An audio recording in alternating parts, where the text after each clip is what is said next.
Well, Matt, it looked like your offensive line played better, but after you watch the tape, give us your analysis. Yeah, we did. We played better. We were more physical. We were, you could tell the difference of where we're struggling at the center spot, not having a big nose guard covering us up like I talked about last week, and not just having that's been the thing that's hurt us past several weeks is just playing really good nose guards. And they were played a split front, so it took a little bit of pressure off of us there, put more pressure on our guards, and both guards played well.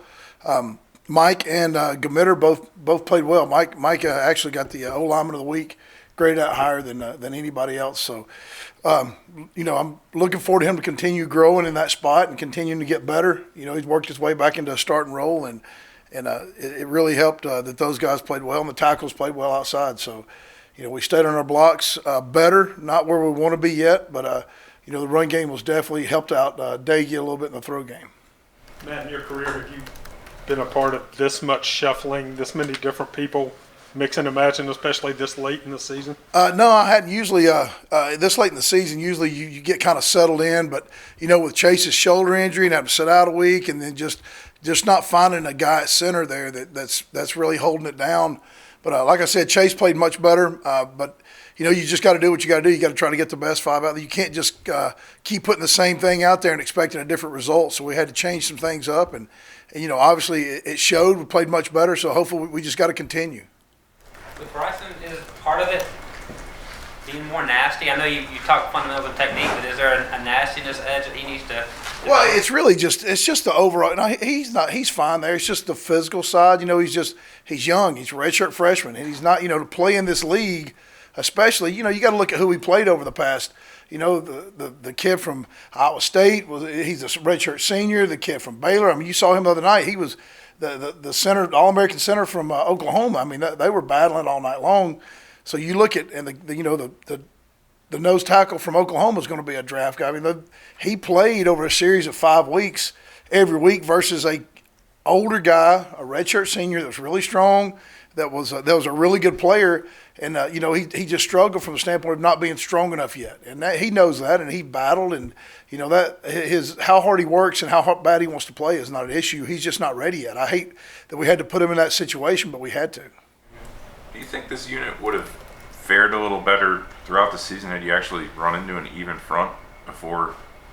Oh yeah, no doubt, because that was our weak point, was the middle, was the center position from the standpoint of being a position that's matured where we want it, and that was tough playing against them. And again, they're just like I said, you watch that Oklahoma Baylor game, and that nose guard from Baylor, he gave Creed Humphreys all he wanted. And that kid's probably one of the best centers in the nation. So we played some really good nose guards. Matt, Oklahoma State, maybe not historically known for their defense, but it seems like they're playing pretty good ball right now and getting a little better each week. What have you seen? They are. They're playing really well.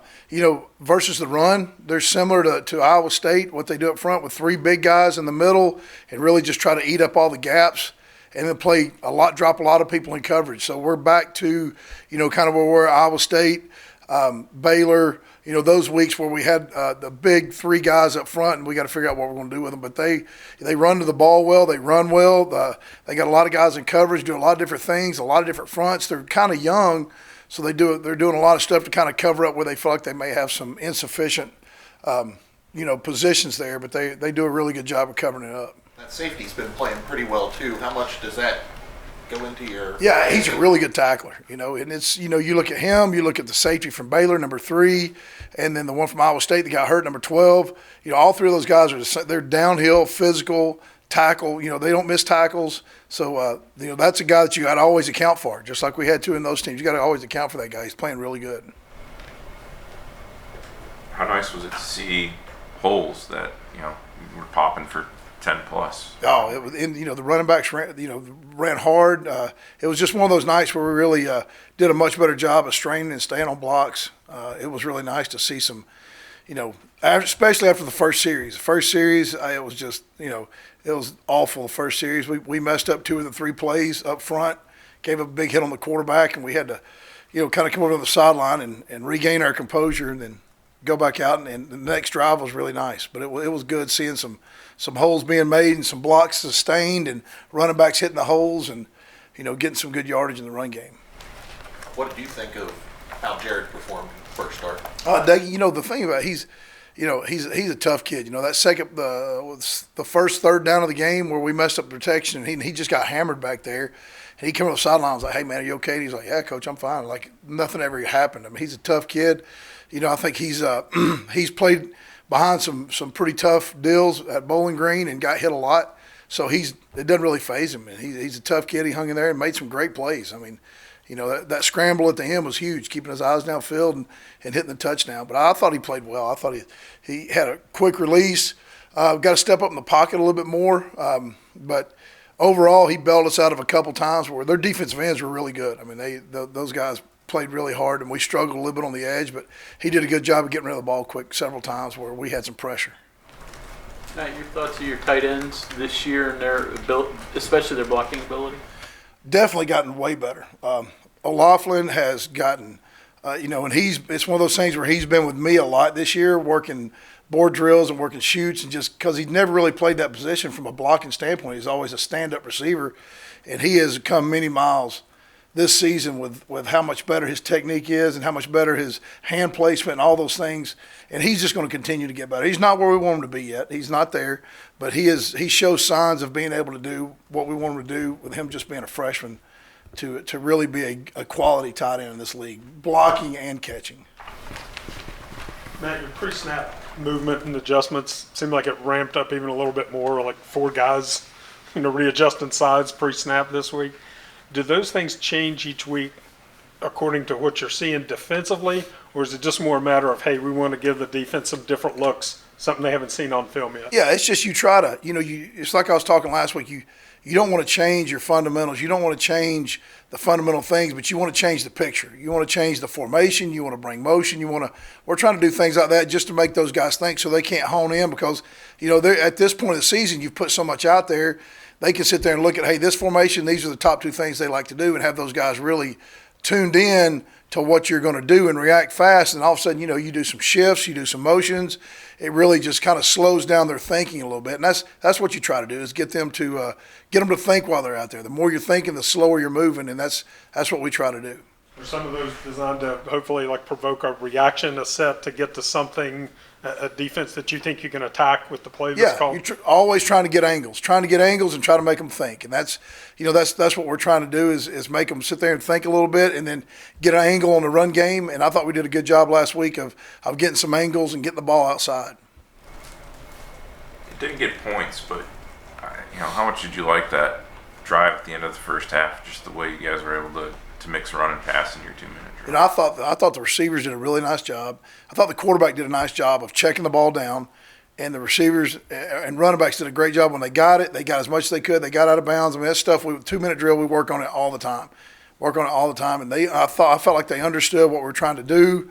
When we ran the ball, we got big yardage, and then we hustled to the line, got set. We knew it was a situation where it was a first down. The clock was going to start. We got lined up. Next play, and the quarterback did a really nice job, especially to be his first start with us to manage that 2-minute drill. And like I said, receivers did a nice job. I think it was Esdale, a couple catches, got to the first down marker, got out of bounds, didn't try to stay in and score and run out of time, but like to have made the field goal to end. But that was big to put that drive together right before the half. How far have your receivers as a group come, and what has Simmons and Campbell done to make that happen? Really just they're big, Simmons came on about mid-year of making big plays, showing the ability to be a tough tackle. Most of his big plays were catch, break a tackle, and make a run. He showed, I think, his ability to catch, break tackles, make plays, and really just from the whole receiver room standpoint, with guys going down and nobody flinching, I think it's been really big. Another guy stepped up. I think that's been really big of guys stepping up and making plays when other guys get hurt. Hopefully we're going to get Simmons back and be able to add another guy to our arsenal. That's been big now that we're getting some guys back and able to play full speed. Campbell's influence on him. He's a hardworking kid. That kid's dealt with a lot of injury in his career, and this is really the first time he's had a full off season and season to continually get reps and get better. and he can really run, man. He's a big guy, and that's hard to cover when you get that guy downfield, especially the way Daggy was throwing the ball. So he's really in that room. He's a great kid. He's just an overall happy person and works really hard. He's a real joy to be around, man. I think he brings a lot of positivity to our offense and to that receiver room.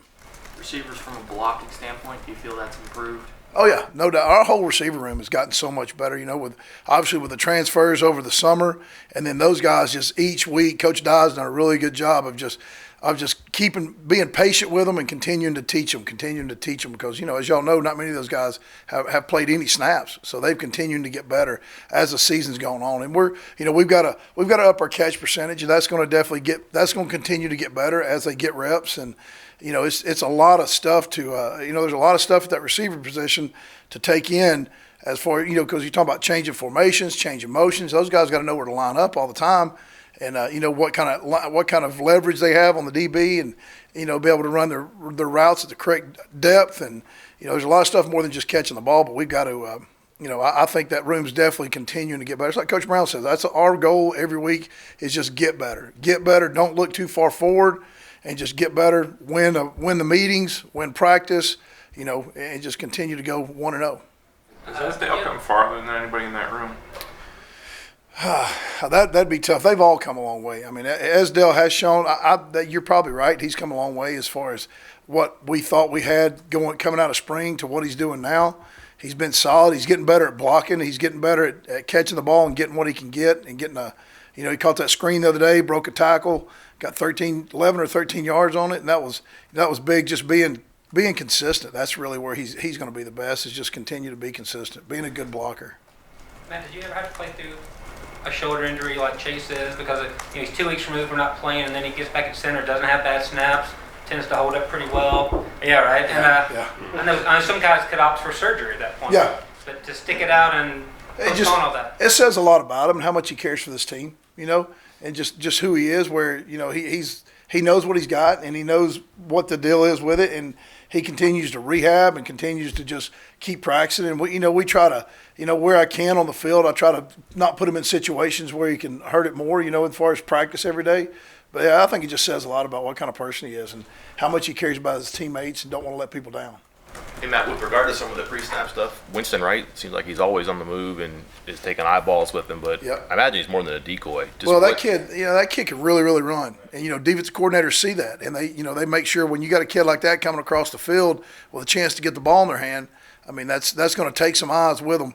And, we got to make sure and keep him in the game plan. And he's a guy that we need to get, try to get him the ball several times to see if he can catch that edge, as you guys saw on that kickoff return. I mean, he can really run.